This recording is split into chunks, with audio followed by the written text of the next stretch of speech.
I'm Chris Runge, and this is Study Hall. Welcome to Study Hall, a podcast dedicated to getting a little bit smarter about advertising. Today I want to talk about the end of advertising, why it had to die and the creative resurrection to come, the book by Andrew Essex. Andrew Essex is a former journalist. He was the executive editor of Details, and after Details, he went off to Absolute, not the vodka, but the magazine, and has written for people like Entertainment Weekly and Salon.com. So an accomplished journalist. And after he was a journalist, and this is why we should all be paying attention to what he has to say, he was an ad man, and not just any ad man. He founded, along with Dave Droga, the famous ad shop Droga 5, where he was CEO for about 10 years. So a pretty amazing accomplishment for somebody to just walk on, to the field.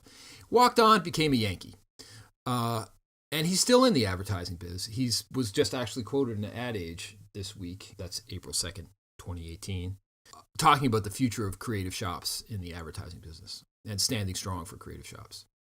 So that's the guy's significance to the ad agency world. He left Droga a while ago now, and he went to become CEO of the Tribeca Film Festival.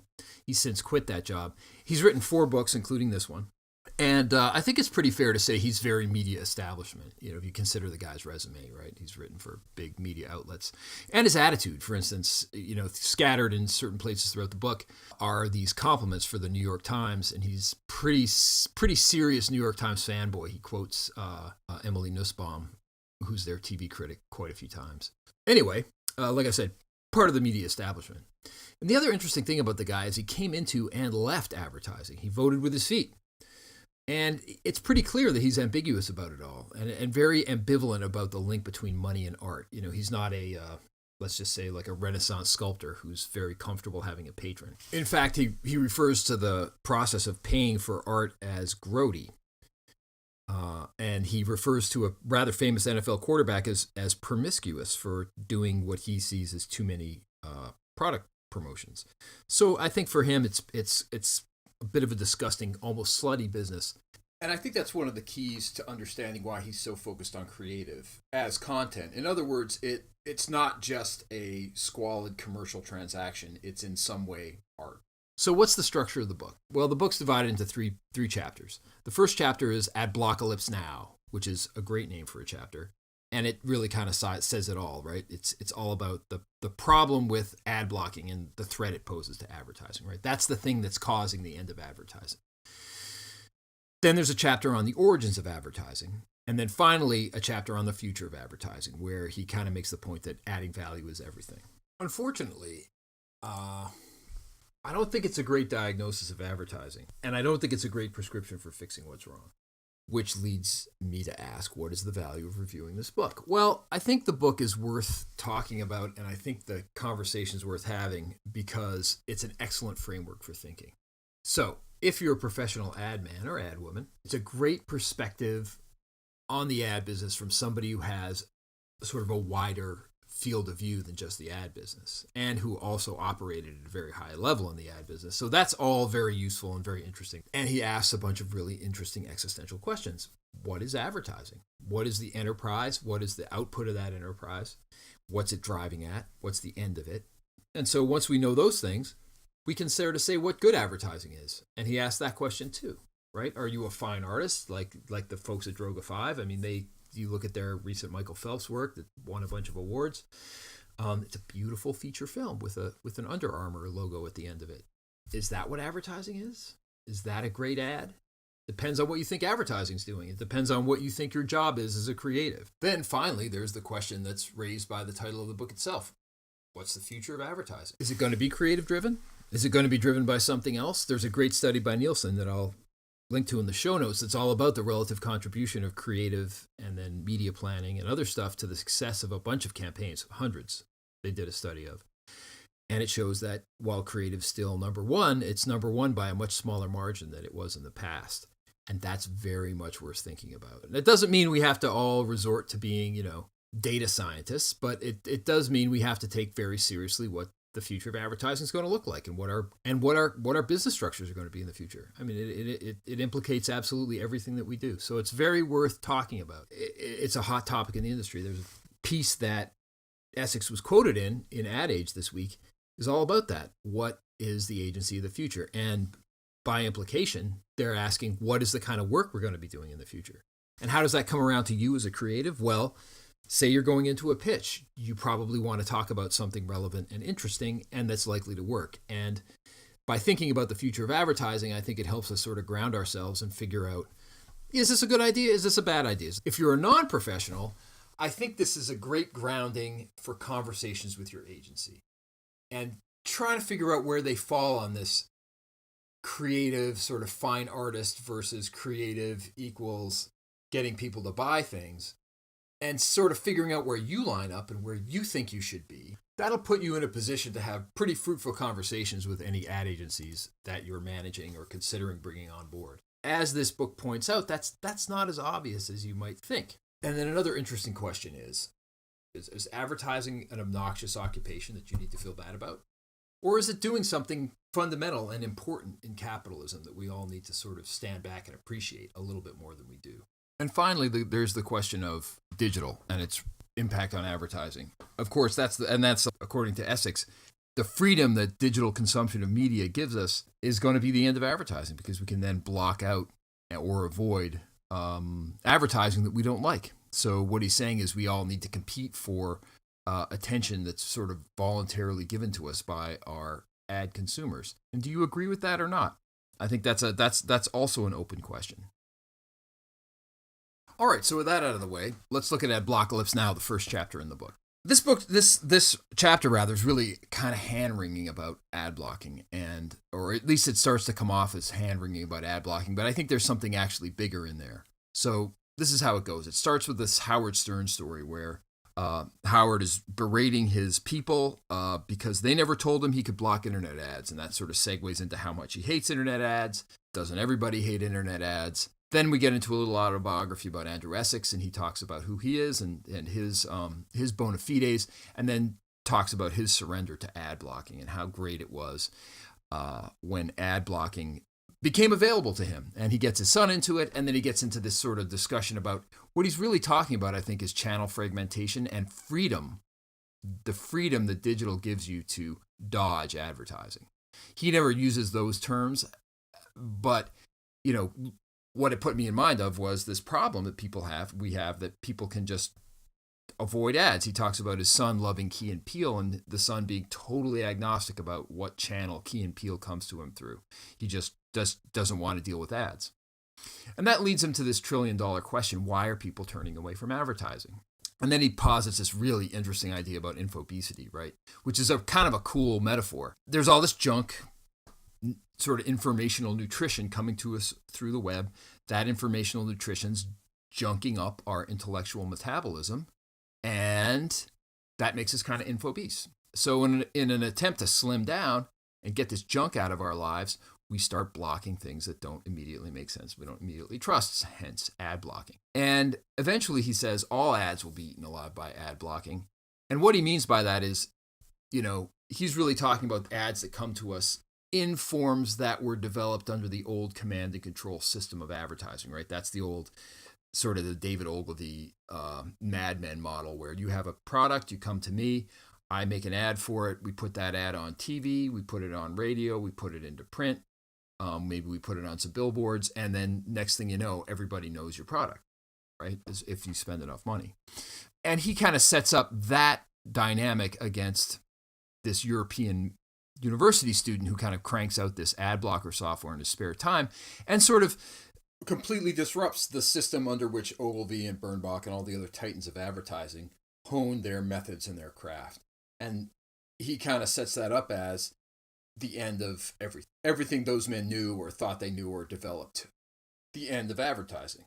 Anyway, which begs the question, or actually doesn't beg the question. The question becomes, how big a deal are ad blockers, right? And on page 61, he says they're somewhere between the typewriter and the Gutenberg press.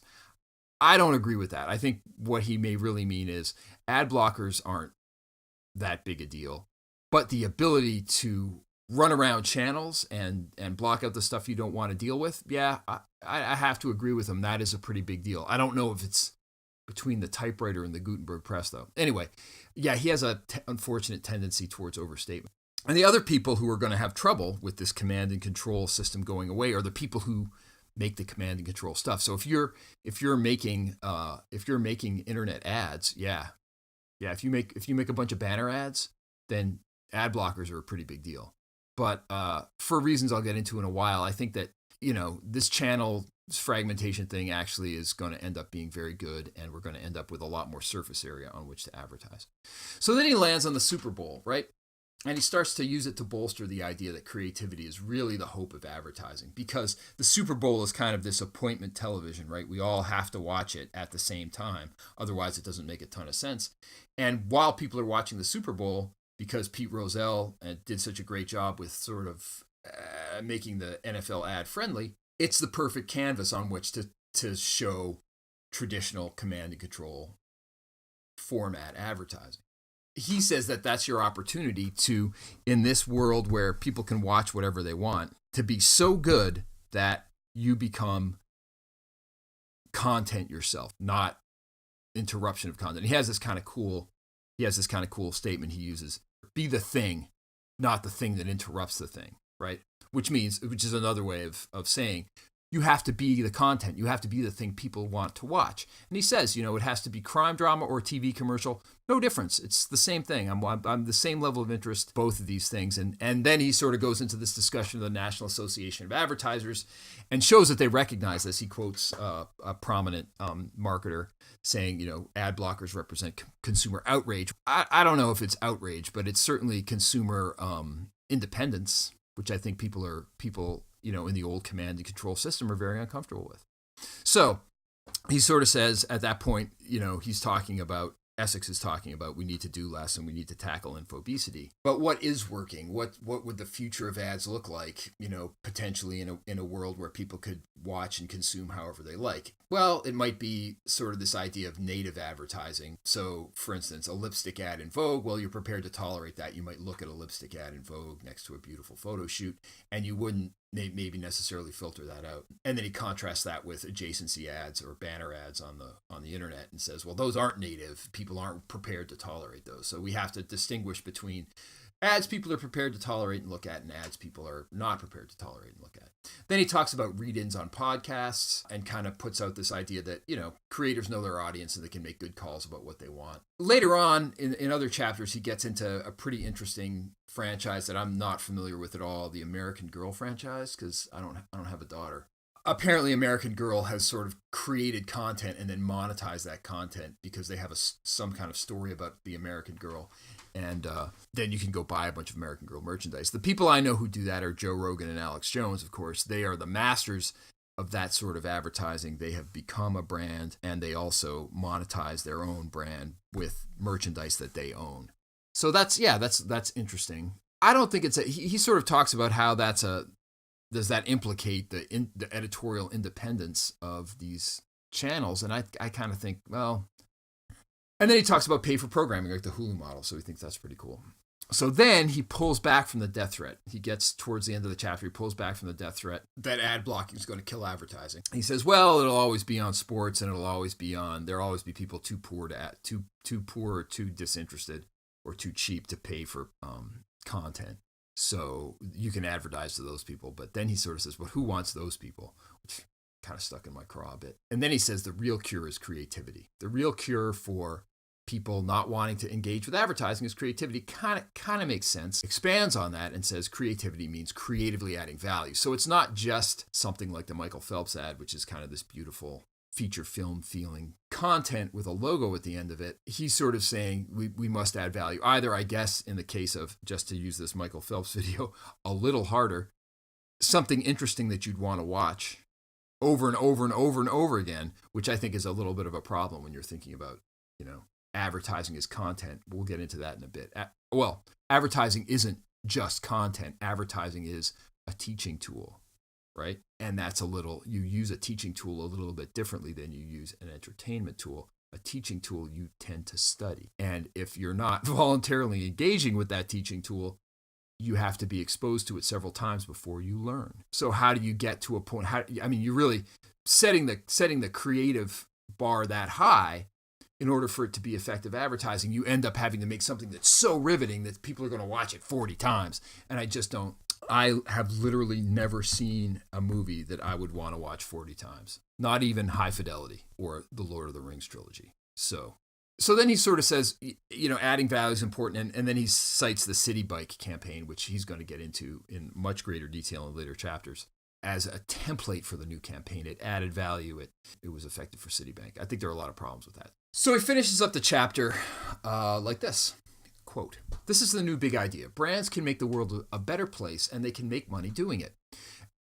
Then he goes on, "Advertising as we know it is not the answer. Imagination, creativity, and an active distaste for pollution are the new necessary ingredient, along with the ability to see the difference between authenticity and artifice. And of course, dollars, which brands have in droves. It just requires a reallocation of resources and talent with the vision, character, and courage to implement those resources appropriately."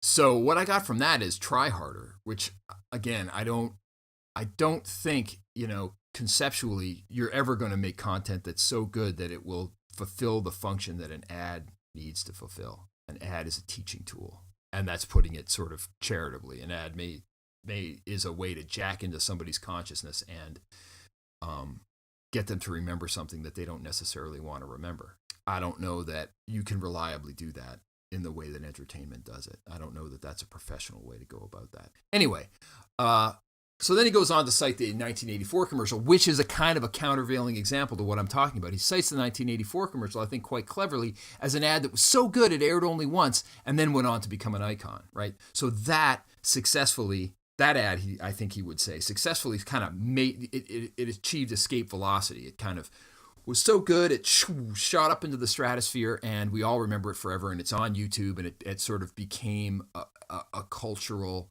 It took on a cultural reality of its own. Another campaign that I would put into that would be Terry Crews's spots for Old Spice. Those were great. Those again achieved that sort of escape velocity or critical mass or whatever sciencey metaphor you want to use, and sort of became part of the culture for a while. I think the 1984 commercial actually is.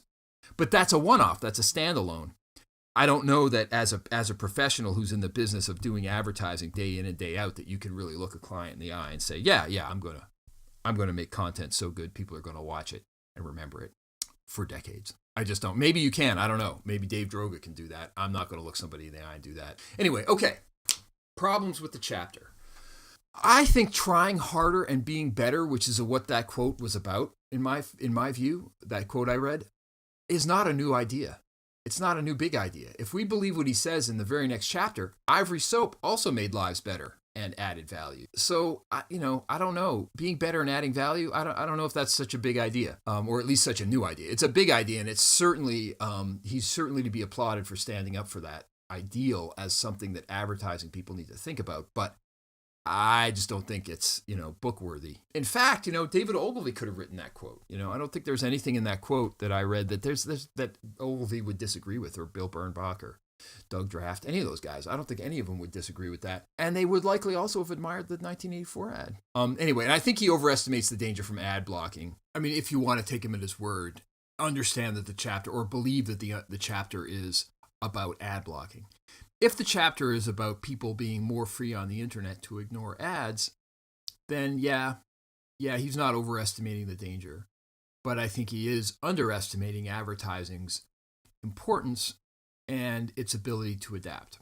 Finally, I think, and this I you gotta kind of blame him for, I think he misunderstands the digital revolution and what its real significance is. The reason the digital revolution is important to advertising, I think that's probably what we're going to realize in the next 10 years, is that it's a digital ecosystem. And you can go into that digital ecosystem and everybody is interacting on it now. There's just such huge numbers in there that it's basically creating a bunch of species that, like wildlife biologists, we can observe and understand and begin to differentiate.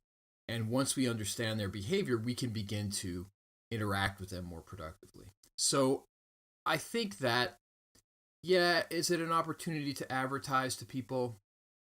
It looks like that's more ambivalent and maybe more ambiguous than at first we thought. But I think that it's very clear that being able to see what people do online is really, really important for marketing. So, for instance, think about Sergio Zyman. Remember that book about New Coke? And how one of the things I remember from that book, I didn't really look at it to prepare for this podcast, so if I'm wrong, please forgive me. But as I recall, one of the things he says is we listened to the focus groups and they told us what we wanted to hear. Well, with the digital ecosystem, you don't need to rely on that tainted focus group dynamic. You can look at what people are actually doing. And that's really important. And he kind of alludes to that, but I think he kind of misses its importance. And then finally, haven't people always hated advertising? And he's going to get into that in the next chapter. He says no, but I kind of don't know if I buy that. So, advertising's origins. So he starts off this chapter with a quote from Bill Bernbach: "Nothing kills a bad product faster than good advertising." And then he sort of makes fun of that and says it's not true, which I disagree with. And then he sort of does this funny two-step where he says, is advertising a bad product that was also killed by good advertising? And it's a little confusing to me because I don't think that's the meaning of the Bernbach quote. I think what Bernbach's saying is if you have a terrible product, don't lie about it, because people will ultimately, all you'll do is drive people into a terrible experience, and then your product will be destroyed and you'll never get another chance to launch that product. Or maybe any other product if it's bad enough. I think that's what he's meaning. And what I think Essex tries to do is he sort of says, well, was advertising really good but also really bad, and ultimately it killed itself? Which I don't know. I think it's just a step too clever, frankly. So from there, he moves to the story of Procter & Gamble and Ivory Soap. And he basically makes the argument that there were these good guys in advertising, the guys that supported Procter & Gamble and Kellogg's, and they created advertising that people really loved, and it made people's lives better. People decorated their homes with it. It was a collection of decent and companionable myths, he says, quoting this guy, Samuel Hopkins Adams. And these brands changed America for the better. You know, P&G made America cleaner, Kellogg's made America eat better, et cetera, et cetera. And these ads supported a giant wave of advertising that went into the magazines and later supported Andrew Essex, right? This is the beginning of the industry that he was around for the tail end of. But there's a snake in the garden, quite literally. Snake oil salesman. And he also sort of points the finger at the people who sold patent medicine between 1850 and around 1900, saying, you know, the ad world was also involved in this terrible set of lies about garbage. And he quotes people again, Adams and another guy named Lears, saying that these bunco men create a stench in the nostrils of the civilized world with their ridiculous hucksterism. And then he moves on to tell the story of aspirin and heroin, and I think he's sort of turning that into a metaphor. Aspirin was the good, sort of Procter & Gamble Kellogg's thing that everybody recognizes as a great brand. It's still around today. People really love it.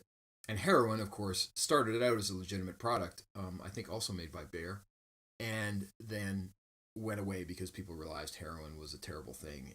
And so he sort of turns that into a metaphor for good and bad advertising, I think. And then he sort of goes on to say the good guys won by the end of the First World War, and we kind of entered this golden age of advertising. And things sort of proceeded at this stately pace from print to radio to TV, which was the golden age of command and control, right? Like I was saying, there was just a few well-understood channels, and we could put advertising into those channels pretty efficiently, and it would be effective because there was no place else to consume content. You just, if you wanted to watch the 6 o'clock news, you had a limited number of choices, and you were going to see our ads for whatever we wanted during that time. And finally, he sort of says we got to this point where advertising got a little bit sick, right? And a little self-referential. He said it became capitalism's way to say, I love you to itself. Gross. And it sort of was criticized for creating a sick consumer culture of people who were easily manipulated and not critical. Then the internet shows up, and this sort of infobesity and too muchness comes on, and the channel fragmentation happens. And he doesn't really come out and say this, but that's where the freedom happens too. People suddenly are able to decide, well, how do I want to get my 6 o'clock news? And do I want to get my news at 6 o'clock, or do I want to get it on Instagram, or do I want to get it from Drudge Report? You get it. So there's where the story ends, actually. And I think that, you know, I think what I got out of the chapter, it was sort of hard to follow, actually, was that advertising did a really good job and then became sick, and it kind of killed itself off because, again, the command and control paradigm fragmented and didn't make sense when people had the freedom to go look around at different ways to consume advertising. I'm kind of reading into that a little bit more than I would like to, though, because like I say, I thought this was kind of felt like an unfinished thought. I think there's some really good thoughts in there. I think it would benefit from being tied together a little bit better. And I think also he misses World War I's real impact on advertising. When we do Tim Wu's book next, we'll see that Wu does a really good job of telling the story of how advertising proved itself to the establishment, that is big government, during World War I when it was successful in getting large numbers of people to sign up to fight. World War I is not a waypoint. It's a watershed. And I think he kind of missed that. I didn't get that out of what I was reading in his chapter. And then I sort of take exception to his history of patent medicines. You know, he kind of cites things like Coke with cocaine in it, which I think is fairly obvious and a little lazy.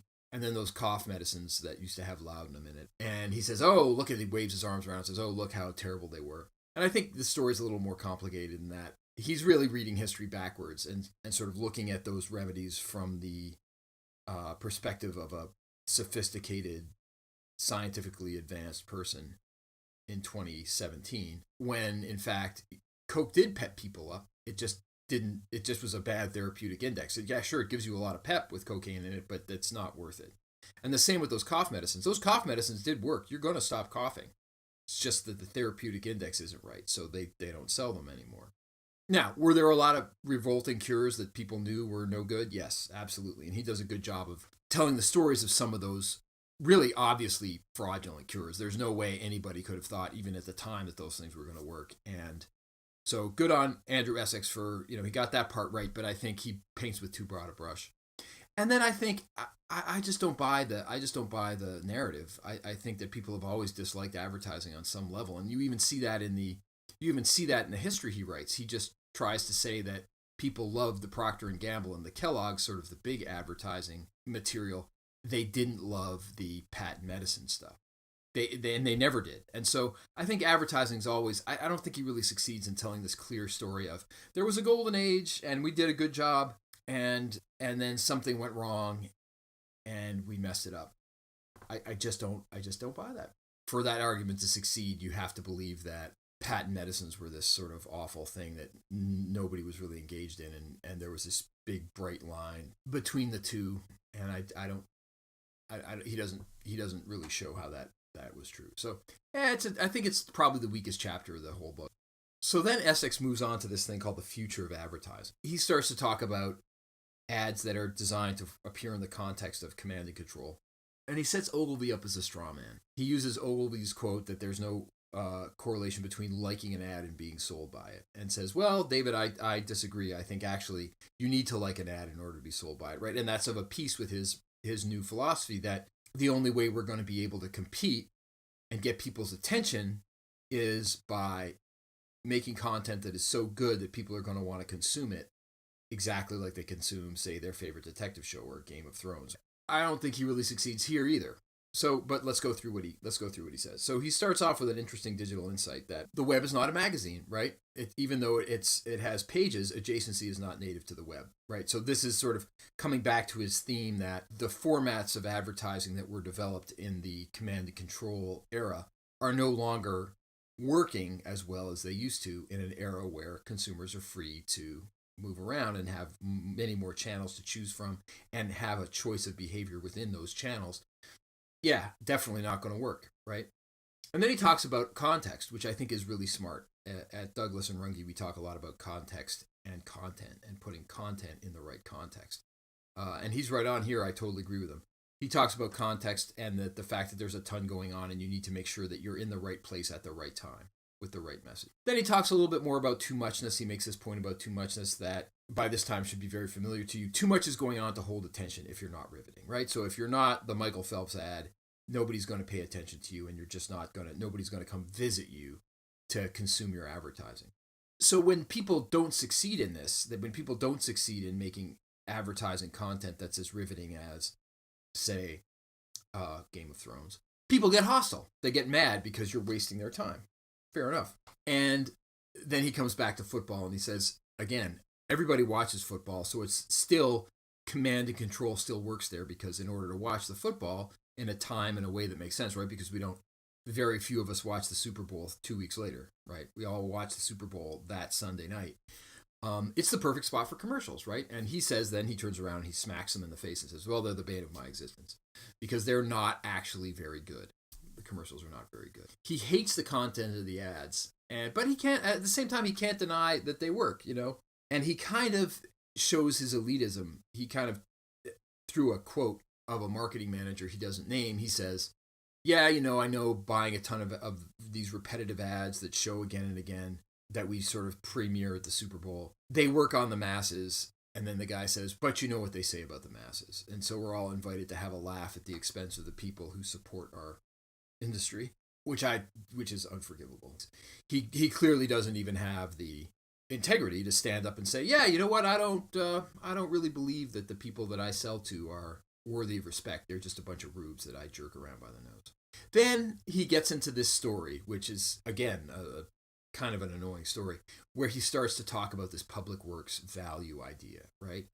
And he starts to think about the channel of the public space, roads, bridges, and the New York City subway. And he tells this story that doesn't really make sense outside of New York City, but he finds himself on the train between Brooklyn and Manhattan, and the train, as they do, stops, and there's no Wi-Fi. Horrible. And he looks up and he sees this Jägermeister ad, be the Nightmeister.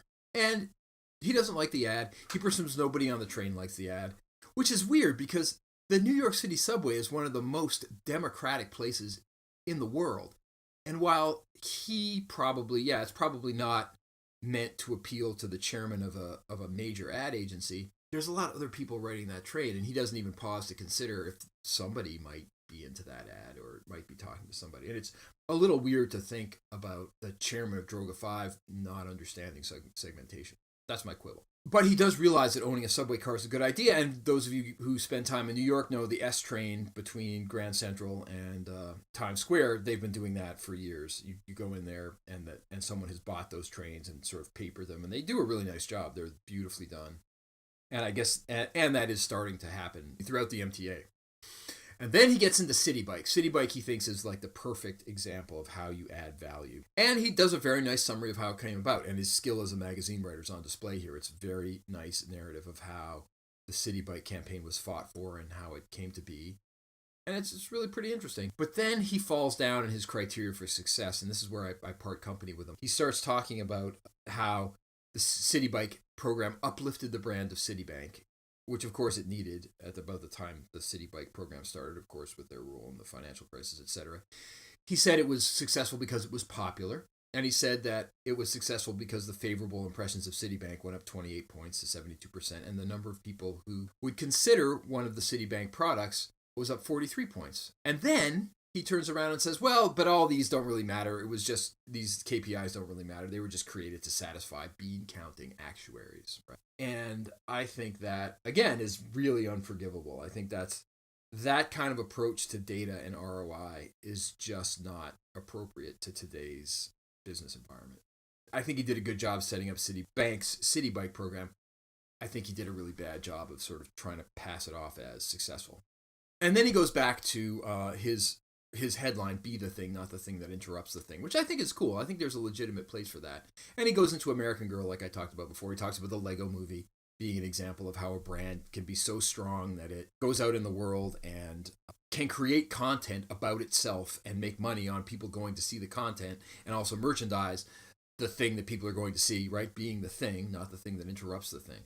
And then he talks about a really interesting story about Chipotle, where apparently Jonathan Safran Foer, and tells a story about Foer coming to him and saying, let's put reading material on the food wrappers at Chipotle, which I thought that's pretty brilliant.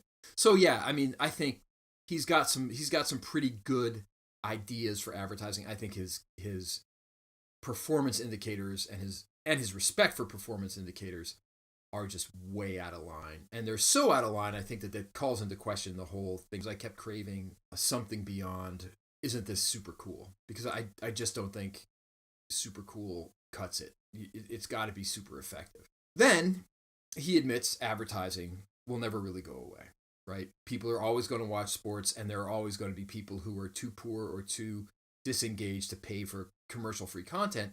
And then there's the elitism again. He says, but who wants them? Who cares about them? Well, I don't know. You might care about them depending on if they over-index for your segments. And then he takes a super cheap shot, cheaper even than Jägermeister, at DTC pharma ads. And here again, like I think the thinking here is a little sloppy. He sort of takes off DTC pharma ads and totally shits on them, and they deserve it. They are hands down creatively the worst genre of advertising out there. But I mean, you have to. But then he goes on to say these ads are an epidemic, and they're changing the relationship between physician and patient, and they have to be stopped. And they're going to be stopped without ever really resolving the tension between, if they're so bad and so ineffective, how is it that they're changing the relationship between the physician and the patient? How is it they're making such a nuisance of themselves that somebody has to address them? Really buy that. I don't have respect for that logic. And pharma ads, in their own way, in their badness, have kind of achieved a kind of escape velocity. And if you don't believe me, go look at the Movantic parody ad that this guy named Mac from Boston does on the YouTube. And I challenge you not to laugh until you cry. Then he kind of says, instead of doing those, why don't you do a bunch of documentaries on how bad it is to be sick? Which, yeah, fair enough. Okay, that's a good way to go. But I found myself craving some insight into the target that made documentaries something that they wanted, right? It's one thing to sort of say, wouldn't it be great to do a documentary? It's another thing to explain why Pfizer should do a documentary on, disease state X, and then who should they show it to? None of that was answered for me. And then he goes on to say, well, what about ferries or branded infrastructure? It's so much nicer than that awful Verizon building. And that's the one in Manhattan. And if you live in Brooklyn, you know what I'm talking about. Stand on the promenade and look up towards the Brooklyn Bridge, and there it is, staring back at you. Then he takes a trip to ad establishment land and sort of spends some time letting us know that they hate bad ads too, right? And they say things like, we celebrate the 5% or the 0.01%, I forget, some tiny percentage of ads that are good, and let's just admit that 95% of the stuff we make is terrible. Which, I don't know, I think that's very easy, kind of creative virtue signaling. Of course, we all want to make the Michael Phelps ad. Of course we do. That's why you get into advertising. No creative goes into advertising thinking, I want to make the head-on commercial. If you don't know the head-on commercial, just YouTube that. I apologize in advance. Although every time you have a headache from now on, you will think of that commercial. Nobody gets into advertising thinking they want to make the head-on commercial. Nobody. But at the same time, if you're going around sort of ceaselessly complaining about the number, the tiny proportion of ads that are any good and the huge proportion that are terrible, and then that's the state of affairs for year after year after year, and let's face it, that is the state of affairs and has been the state of affairs for year after year after year after year. Well, your protests start to seem a little hollow, and they start to seem a little bit more like virtue signaling. So that whole section kind of caught me wrong too. And then he finishes with a manifesto. And his manifesto goes like this. Context is as important as content. And that's absolutely true. Douglas and Runge, that's exactly how we think. You have to make sure that your ad makes sense and is relevant in the context that it's a huge part of the game these days.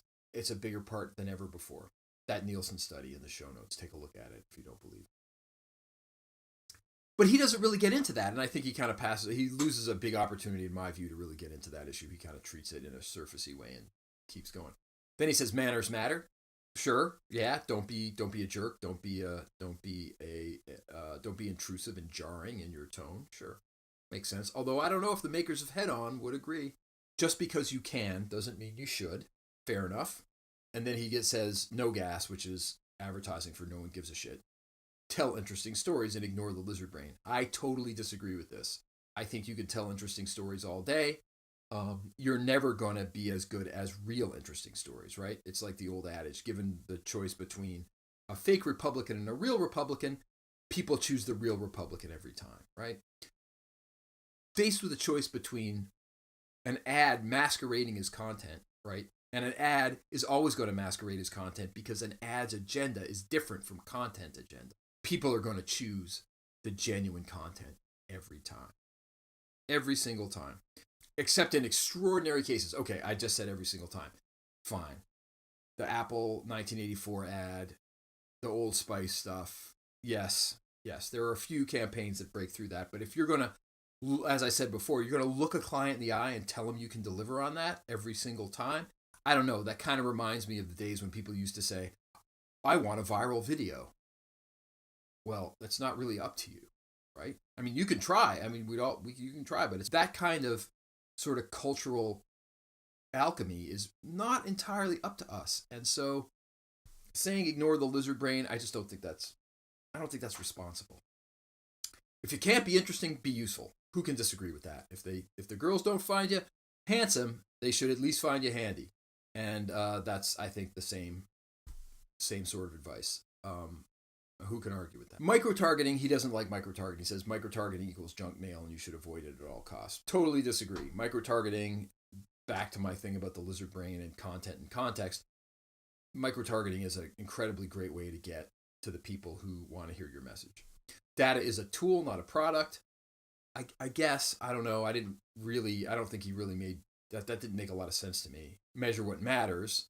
So that was interesting. He kind of talked about the most interesting thing about that is he said, what's the cost of being annoying?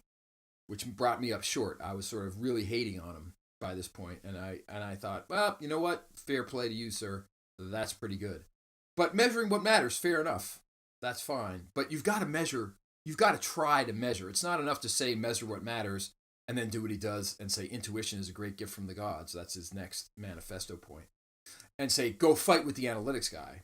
That's not bargaining in good faith. We need to really, as creative, we really need to pay attention to what analytics are telling us. We really need to sit down with our colleagues in the media buyers, and we've got to sit down with our colleagues in analytics, and we've got to figure out what consumers are asking for, and to some degree give it to them, right?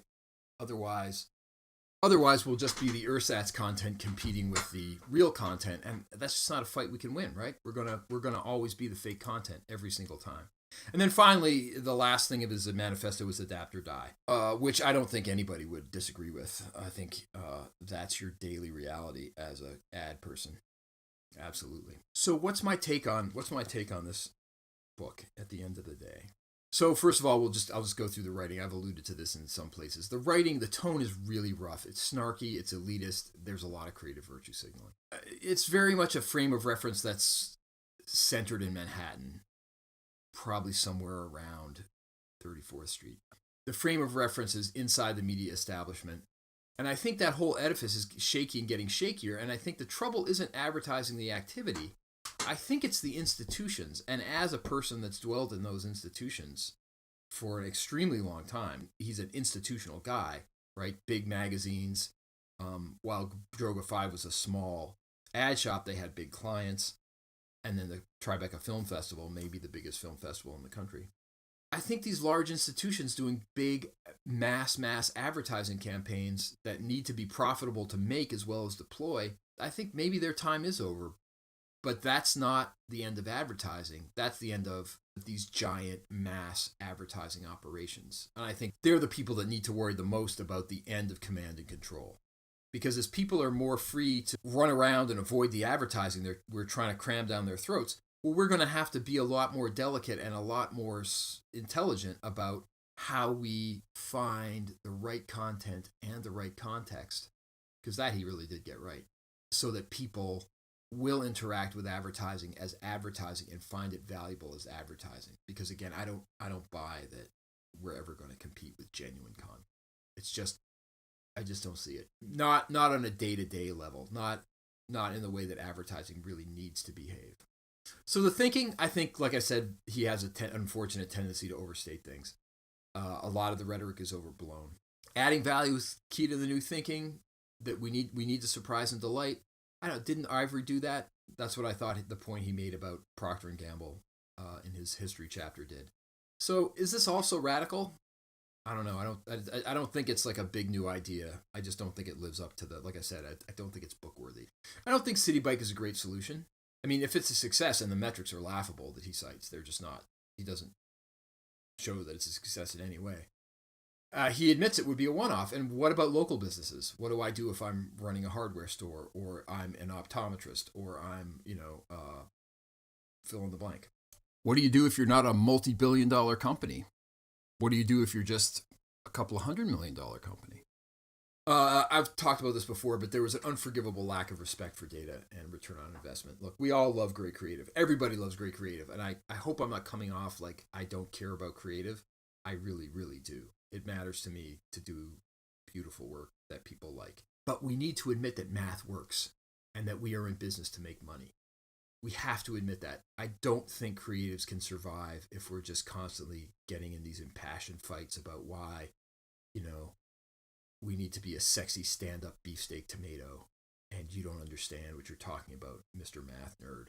That's not a good look. That's just not going to work. And not only is it not going to work in the short term, like you're not going to win the argument, you're also going to make terrible, ineffective advertising, and you're going to waste people's money, and you're going to waste your time. So unless we pay attention to KPIs, unless we sit down with the media buyers, unless we sit down with the analytical people, and we figure out what's going to work. So, 2 other ideas I really wanted to see develop more were infobesity. I loved it. Content, context. Like I said, we talk about that a lot at Douglas and Runge. And I think it was there, but just enough to tantalize, not enough to really... If you want to hear more about that, give us a call and we'll be happy to fill you in on our perspective on it. So to sum up, let's talk about the framework that I brought up at the beginning of the podcast. What is good advertising? Is good advertising awards? Essex clearly thinks it is. From my perspective, and you can agree with me or disagree, good advertising moves product, period. That's the kind of ad guy I am. And that's the kind of ad guy we are at Douglas and Runge. We can discuss the value of the brand. We can talk about how brands communicate. And I get it. I mean, there's externalities that go beyond just the mere transaction of I saw the ad and I bought your product. There's lifetime value of customers, for instance. Yeah, all of that. Yeah, got it. Brands have value. Absolutely. We can discuss attribution and attribution models. But if there's no string at all leading from the ad to the sale, you just wasted, like I said, you've wasted your time and you've wasted your client's money. And you're going to fail. You're going to fail. Are Ogilvy and Birnbach fallen titans? No. The quotes that he lays out are all still right. And the only time he sort of succeeds in knocking them down is when he twists them a little bit. Advertising is eternal. It's a basic human activity that's been industrialized. We do business on a big, big scale. And as long as we're doing business on big scales, we're going to need communication on a big scale, and that's advertising. So what's the deal with digital? Is it going to kill advertising? Well, by now you can probably see where I'm going with this. No, not in any important sense.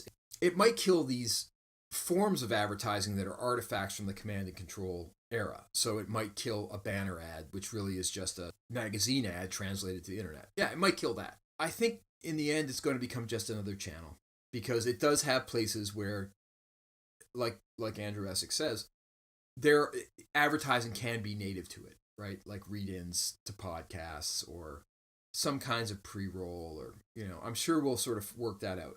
But it's probably never going to be a super great channel. I think when they write the book on digital in another 20 years, they're going to say, looked like a great channel, turned out to not be a great channel, but boy, did we learn a lot about observation and differentiation of consumers. And that's the true value. Is advertising icky? A lot of people feel that way. But I think advertising is actually the kind of a signaling protein of capitalism, right? Like a hormone. And that's the key to its future. Okay, here's what I mean by that. People are always going to be looking for commercial information. That's a basic human activity, right? We all want to know what's going on around us. And we want to know about products and services that are available to us. Sometimes we want that information consciously, sometimes we want it unconsciously. And advertising provides that information from the people who are in the best position to provide it. The people who are selling those products have the means, the motive, and the opportunity to give us the right information. And that's the value of advertising. So to continue the signaling protein thing, say you're in the market for some headphones. Well, you sort of put up your headphone signaling protein on the surface of your cell, and along comes, the advertising I've thrown out into the bloodstream, and the game is to connect it with your receptor, right? I want to get my protein. The advertisers want to get their signaling protein onto your receptor. That's what they want to do. That's the game. And that's never going to go away. And, by the way, that's the value of micro-targeting. Micro-targeting is figuring out where those receptors are. It's the value of analytics. In a way, to continue the biological metaphor, it's like an interest assay. If you could do DNA test for interest. That's kind of the value of analytics and micro-targeting. You can find out where the interest is and you can go there. So maybe the white space will be different looking. Probably will be. In fact, you can be sure it will be. But it will be there. That's my take on Andrew Essex's book. I've kind of been kind of rough on him. I think I would really like to hear more about his time at Droga 5. I think he has a lot to say. I think he's a really interesting writer. He's a good writer. I just think this book was a little bit, it felt a little bit loose. And in some places, as I said, the arguments don't make sense. And I just can't agree with him on what advertising is really for and what it's about. So with that, I'm going to thank you for your time. Next up, we are going to be looking at Tim Wu's amazing book, The Attention Merchants. Stay tuned. Congratulations, you just got out of study hall. I want to thank Henry Veloso for the music and say sorry about the editing. I did it myself. Study Hall is sponsored by Douglas & Runge, an advertising and marketing consultancy. See you next time.